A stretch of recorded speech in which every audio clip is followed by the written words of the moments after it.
তিলাওয়াতের ভাজে ভাজে সুরের অলংকার, এ কোরআন বাণী যে আল্লাহর, এ কোরআন বাণী যে আল্লাহর। আসসালামু আলাইকুম ওরহমতুল্লাহি ওবরাকাতুহু। আসুন্নাহ ফাউন্ডেশনের অনন্য আয়োজন সহজ সূত্রে কোরআন শিখির প্রথম পর্বে আপনাদেরকে স্বাগতম। কোরআন মহান আল্লাহর পক্ষ থেকে নাজিলকৃত মহা ঐশী গ্রন্থ। কোরআনের মধ্যে নিহিত আছে আমাদের মুক্তির দিশা। কোরআন এমন একটি গ্রন্থ যা তেলাওয়াত করলে প্রত্যেকটি হরফে হরফে নেকি লাভ হয়, কিন্তু দুঃখের বিষয় হলো আমরা অধিকাংশ মানুষই কোরআন পড়তে পারি না। যারা কোরআন পড়তে পারি তাদের কোরআন তেলাওয়াতও বিশুদ্ধ হয় না। আপনারা যেন অতি সহজে সুন্দরভাবে বিশুদ্ধভাবে কোরআন তেলাওয়াত শিখতে পারেন, সে লক্ষ্যে আসুন্নাহ ফাউন্ডেশন কোরআন পড়ার এক চমৎকার উদ্যোগ হাতে নিয়েছে। আপনারা এই আয়োজন থেকে মাত্র 27টি পর্বে কোরআন পড়া শিখতে পারবেন ইনশাআল্লাহ। কোরআন শিখার এই আয়োজনে আপনাদের সাথে আছি আমি মোহাম্মদ হোসেন, প্রাক্তন শিক্ষক, মসজিদ নববী, মদিনা মুনাওয়ারা। প্রিয় শিক্ষার্থীবৃন্দ, আল্লাহ সুবহানাহু ওয়া তাআলা কোরআন কারীমের সূরা কমারের 7 নম্বর আয়াতে ইরশাদ করেন, ওয়ালাকাদ ইয়াসসারনাল কুরআনা লিযিকরি ফাহাল মিন মুদ্দাকির। আমি কোরআনকে সহজ করে দিয়েছি উপদেশ গ্রহণ করার জন্য, অতএব তোমাদের মধ্যে কি উপদেশ গ্রহণকারী কেউ আছে? প্রিয় বন্ধুরা, কোরআন শেখার জন্য মোট 7টি সূত্র রয়েছে। আপনারা স্ক্রিনে লক্ষ্য করুন। 1 নম্বর আরবি বর্ণমালা অথবা আরবি হরফসমূহ, এর পাশাপাশি যুক্ত হরফসমূহ। আরবি বর্ণমালা বলতে আমরা যেটা বুঝি আলিফ থেকে ইয়া পর্যন্ত মোট 29টি হরফ, এবং যুক্ত বর্ণমালা। যুক্ত বর্ণমালা আমরা বলি যে শব্দ গঠনে যেভাবে অক্ষরগুলোকে যুক্ত করতে হয় সেগুলোকে যুক্ত বর্ণ বলে। কোরআন শিখার দ্বিতীয় সূত্র হরকতের ব্যবহার। হরকত বলতে আমরা কি বুঝি? এক জবর, এক জের, এক পেশকে হরকত বলে। তৃতীয় নম্বর সূত্র, স্ক্রিনে লক্ষ্য করুন, তানবিনের ব্যবহার। তানবিন কাকে বলে? 2 জবর, 2 জের, 2 পেশ। 4 নম্বর সূত্র জজমের ব্যবহার। আপনারা স্ক্রিনে দেখতে পাচ্ছেন, এটাকে জজম বলে। এই জজম এককভাবে উচ্চারিত হয় না, এই জজমটি উচ্চারণ করতে হলে পূর্বের হরকতের সহযোগিতা লাগে। 5 নম্বর সূত্র তাশদীদের ব্যবহার। আমরা যদি তাশদীদের ব্যবহার শিখতে পারি তাহলে আমরা যুক্ত বর্ণ কিভাবে উচ্চারণ করতে হয়, তাশদীদওয়ালা হরফ কিভাবে উচ্চারণ করতে হয় সেটা আমরা শিখতে পারবো। স্ক্রিনে দেখতে পাচ্ছেন, তাশদীদ বলতে আমরা কি বোঝাচ্ছি? এই চিহ্নটাকে তাশদীদ বলে। এই চিহ্নটা যদি আমরা শিখতে পারি তাহলে আমরা তাশদীদের ব্যবহার শিখে ফেলবো ইনশাআল্লাহ। কোরআন শিখার 6 নম্বর সূত্র মাদের হরফকে জানা এবং এর প্রয়োগ কিভাবে করতে হয় সেটা শেখা। আমরা জানি যে মাদের হরফ 3টি, আলিফ, ওয়াও, ইয়া। জবরের বাম পাশে খালি আলিফ, জেরের বাম পাশে জজমালা ইয়া, পেশের বাম পাশে জজমালা ওয়াও হলে এক আলিফ টেনে পড়তে হয়। এটাও আমরা ইনশাআল্লাহ শিখব। কোরআন শিখার সর্বশেষ সূত্র, সেটাকে আমরা বলি মাদ্দে লিন।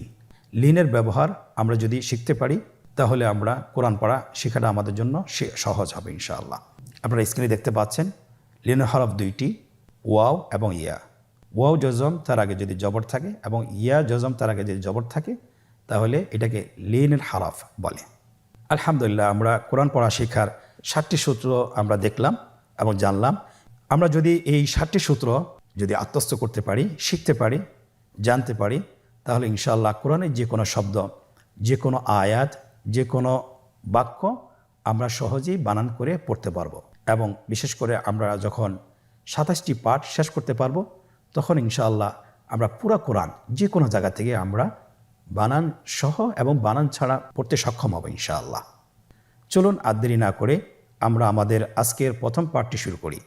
সকলে আমার সাথে বলুন, রব্বি জিদনি ইলমা, রব্বি ইশরাহ লি সাদরি ওয়ায়াসসির লি আমরি ওয়াহলুল উকদাতাম মিন লিসানি ইয়াফকাহু কওলি।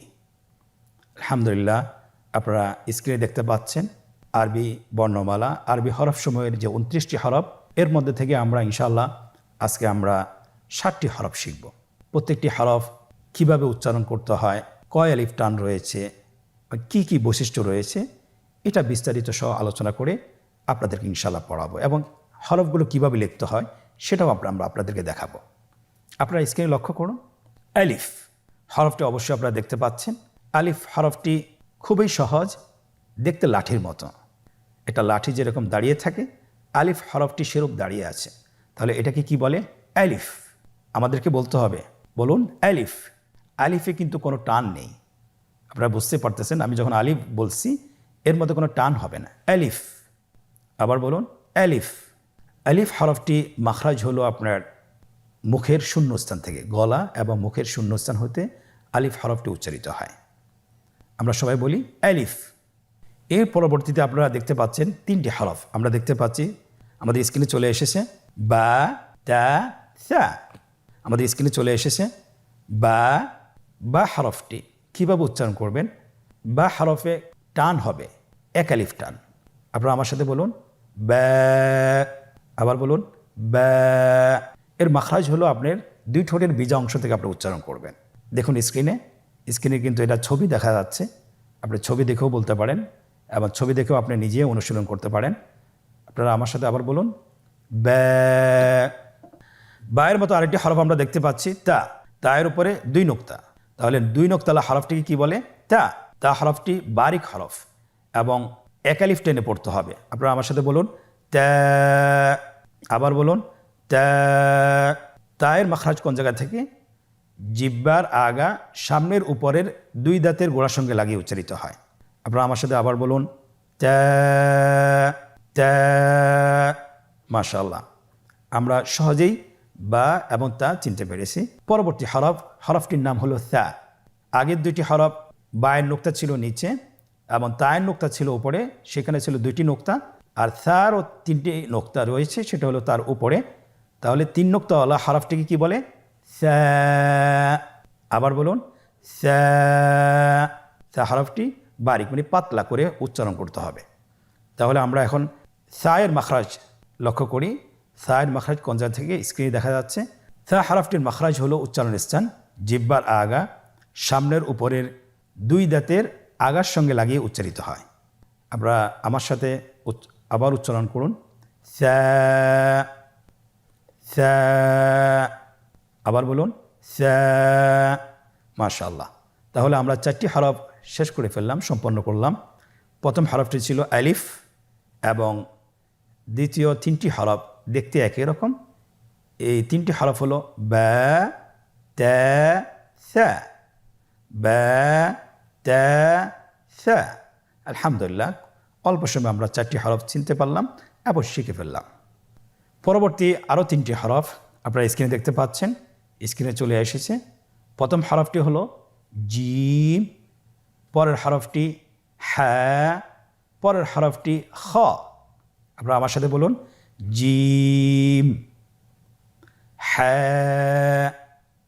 খ। জিম হরফটি বারিক হরফ, এটা উচ্চারণ করতে হবে 3 আলিফ টেনে। দেখুন আমি কিভাবে উচ্চারণ করছি, আপনারা আমার সাথে করুন জিম। মাশাআল্লাহ, আবার বলুন জিম। আপনারা চেষ্টা করুন, হয়ে যাবে। এর মাখরাজ হলো জিহ্বার মধ্যখান, তার বরাবর উপরের তালুর সঙ্গে লাগিয়ে উচ্চারিত হয়। আপনারা পিকচারে ছবিতে দেখতে পাচ্ছেন যে জিহ্বার মধ্যখান তার বরাবর উপরে তালুর সঙ্গে লাগিয়ে উচ্চারণ করতে হয়। আপনারা জিহ্বার মধ্যখানটা লক্ষ্য করুন এবং তার বরাবর উপরে তালুর সঙ্গে লাগান, এরপর হরফটি উচ্চারণ করুন, দেখবেন হরফটি শুদ্ধভাবে উচ্চারিত হবে। আপনারা আমার সাথে বলুন জিম। আবার বলুন, দেখেন ঠোঁটের অবস্থান কীরূপ হবে, আপনারা একটু লক্ষ্য করুন জিম। আবার বলুন জিম। আলহামদুলিল্লাহ, তাহলে আমরা জিম হরফটি চিনতে পেরেছি এবং আমরা এর মাখরাজ জেনেছি। পরবর্তী হরফ আমরা যেটা শিখব সেটা হলো হা। হায়ের মধ্যে কোনো নোক্তা আমরা দেখতে পাচ্ছি না। হা হরফটি কীভাবে উচ্চারিত হবে? হা হরফটি উচ্চারিত হবে কণ্ঠনালীর মধ্যখান হতে। গলা চিপে ধরে আপনি উচ্চারণ করুন। আপনারা আমার সাথে বলুন হ্যাঁ। আবার বলুন হ্যাঁ। মাশাআল্লাহ। সেম আকৃতির আরেকটি হরফ, সেটা হলো খ। সে হরফটির নাম হলো খ। দেখতেই জিম হার মতোই, কিন্তু নোক্তার পার্থক্য রয়েছে।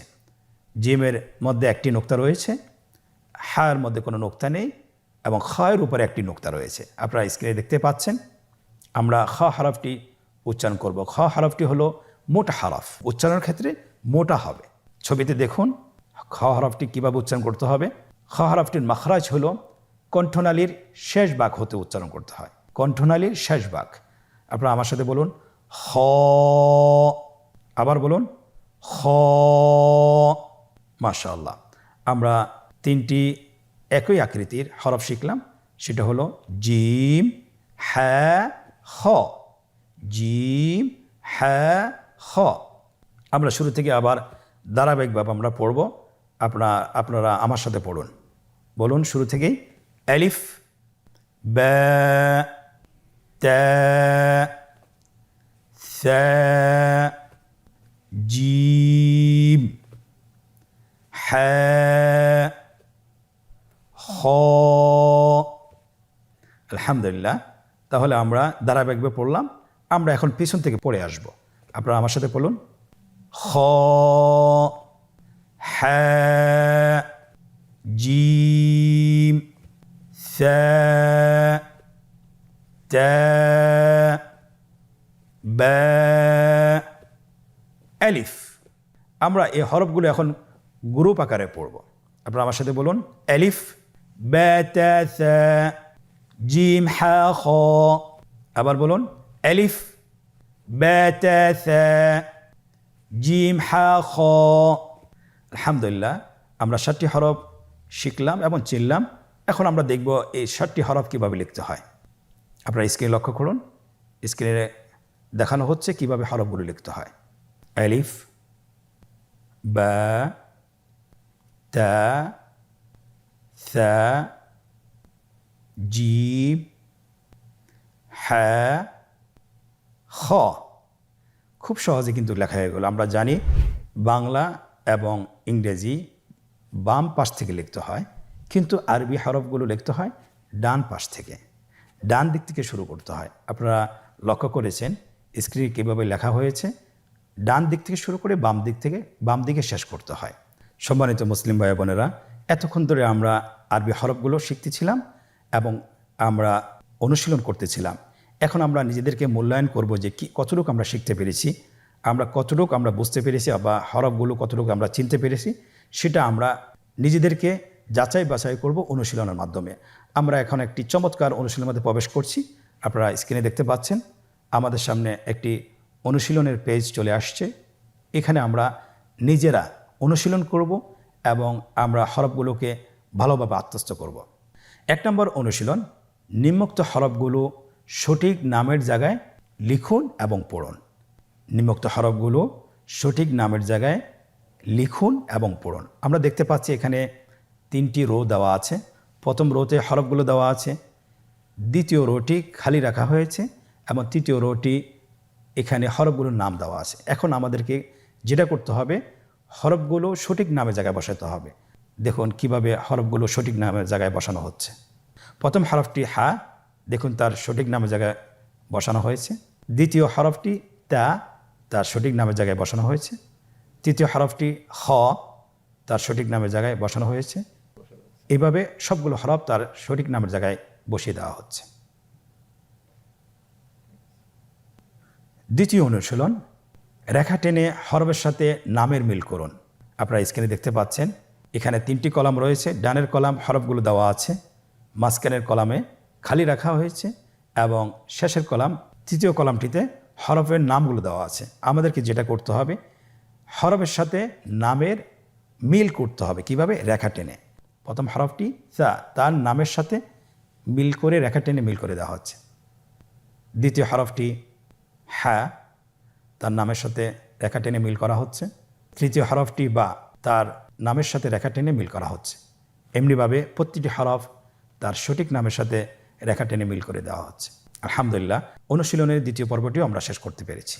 তৃতীয় নম্বর অনুশীলন, নোক্তাওয়ালা এবং নোক্তাবিহীন হরফগুলো সঠিক জায়গায় বসাতে হবে। আমরা জানি আজকে আমরা যে হরফগুলো শিখেছি এখানে কয়েকটি হরফের নোক্তা ছিল না এবং অধিকাংশ হরফের নোক্তা ছিল। আমাকে পার্থক্য করতে হবে যে কোন হরফগুলো নোক্তাওয়ালা এবং কোন হরফগুলো নোক্তাবিহীন। আপনারা দেখতে পাচ্ছেন এখানে আমরা লিখে দিয়েছি যে নোক্তাবিহীন হরফগুলোকে বসাতে হবে, পরবর্তী হলো নোক্তাওয়ালা হরফগুলোকে বসাতে হবে। ডানের কলামে আপনারা নোক্তাবিহীন হরফগুলোকে বসিয়ে দিন এবং বামের কলামে আপনারা নোক্তাওয়ালা হরফগুলো বসিয়ে দিন। স্ক্রিনে দেখতে পাচ্ছেন হরফগুলো বসানো হচ্ছে। নোক্তাবিহীন হরফ হলো 2টি, আলিফ এবং হা, আলিফ এবং হা। এবং নোক্তাওয়ালা হরফ হলো 5টি, আপনারা দেখতে পাচ্ছেন, বা, তা, সা, জিম, খ। আলহামদুলিল্লাহ, আমরা সঠিক হরফগুলো সঠিক জায়গায় বসিয়ে দিয়েছি। 4 নম্বর অনুশীলন, নোক্তা দিয়ে হরফ তৈরি করা। এটা খুবই সহজ। আমরা হরফগুলোর আকৃতি দিয়েছি এবং এখানে আপনাকে যেটা করতে হবে, নোক্তা বসিয়ে হরফ তৈরি করতে হবে।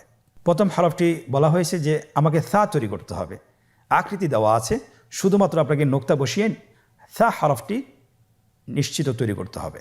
তাহলে আমরা জানি সা হরফের নোক্তা কি নিচে না উপরে? অবশ্যই উপরে। কয় নোক্তাওয়ালা? 2 নোক্তাওয়ালা না 3 নোক্তাওয়ালা? অবশ্যই 3 নোক্তাওয়ালা। তাহলে আমরা 3 নোক্তা বসিয়ে সা হরফটি তৈরি করে ফেলি। স্ক্রিন লক্ষ্য করুন, সা হরফটি তৈরি করা হয়েছে। দ্বিতীয় হরফটি বা। আমরা জানি বায়ের এক নোক্তা। আপনারা বলতে পারবেন আশা করছি, বায়ের নোক্তা সবসময় নিচেই থাকে, উপরে থাকার কোনো সুযোগ নেই। স্ক্রিনে দেখুন, বা হরফটি তৈরি করা হয়েছে। তৃতীয় হরফটি হলো তা। কীভাবে আমরা তা তৈরি করব? তায়ের আকৃতি দেওয়া আছে, কিন্তু এখানে তায়ের যে আর বাকি অংশ সেটা দেওয়া নেই। আমরা জানি বাকি অংশটি হলো নোক্তা। তাহলে নোক্তা কি নিচে বসবে না উপরে? অবশ্যই উপরে বসবে। 2 নোক্তাওয়ালা না 3 নোক্তাওয়ালা? অবশ্যই 2 নোক্তাওয়ালা। স্ক্রিনে দেখুন, তা হরফটি তৈরি করা হয়েছে 2 নোক্তা দিয়ে। চতুর্থ নম্বর হরফ খ। খ কীভাবে আমরা তৈরি করব? উপরের 1 নোক্তা দিলেই খ হরফটি তৈরি হয়ে যাবে, তৈরি করা হয়েছে। পরবর্তী হরফটি জিম। জিম আমরা কিভাবে তৈরি করব? অবশ্যই জিমের পেটের মধ্যে 1টি নোক্তা বসিয়ে দিলে জিম হয়ে গেল। আপনারা স্ক্রিনে দেখতে পেয়েছেন, আলহামদুলিল্লাহ। তাহলে আমাদের প্রশ্ন অনুসারে আমাদের হরফগুলো তৈরি করা হয়েছে। প্রিয় ভাইয়েরা, আপনারা এতক্ষণ ধরে যে ভিডিওটি দেখলেন, আপনারা যদি এটা বাসায় বারবার অনুশীলন করেন, কমপক্ষে 10 থেকে 20 মিনিট, তাহলে ইনশাআল্লাহ হরফগুলো চিনতে এবং বলতে আপনাদের কোনো ভুল হবে না। আল্লাহ সুবহানাহু ওয়া তাআলা আমাদেরকে কোরআনে কারীম খুব সহজে শিখার তৌফিক দান করুন, আমিন। আজকের পর্ব থেকে এখানেই বিদায় নিচ্ছি। পরবর্তী পর্বতে আবারও দেখা হবে ইনশাআল্লাহ। জাযাকুমুল্লাহ খায়র। আসসালামু আলাইকুম ওয়া রাহমাতুল্লাহি ওয়া বারাকাতুহু। আসুন্নাহ ফাউন্ডেশন, উম্মার স্বার্থে সুন্নাহর সাথে।